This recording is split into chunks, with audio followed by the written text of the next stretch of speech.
All right, developing tonight for you. Renters at nearly 1,200 apartment units in Colorado Springs learned this week they have a new landlord. We first told you about this last night at 10. Property owner Terry Reagan sold his portfolio of apartment complexes in a $102 million deal to a buyer from Denver.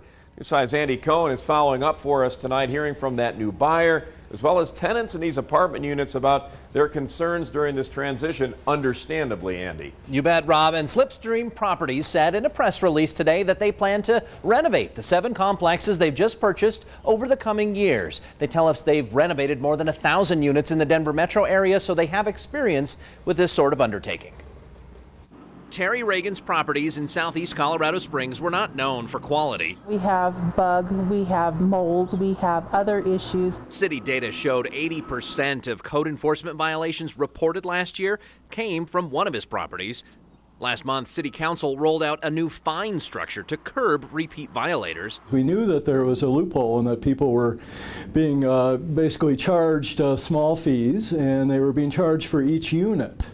So it was hard to get at these owners who are repeat offenders. But Reagan no longer owns these apartments. The buyer, Denver-based Slipstream Properties, said in a press release today they're aware of the challenges and see the acquisition as an opportunity to improve the living environment for tenants and still offer a reasonable price. Renters here are understandably concerned about the transition. Oh yeah, I'm scared. I really am. I may not show it, but I am. I'm shaking in my boots. My biggest concern is what are your plans? I mean, so you sold the property, now we're under new management, but what's the change? Last fall, dozens of tenants at the Emerald Towers on the southwest side were given 2 months to leave after a new owner announced plans to renovate.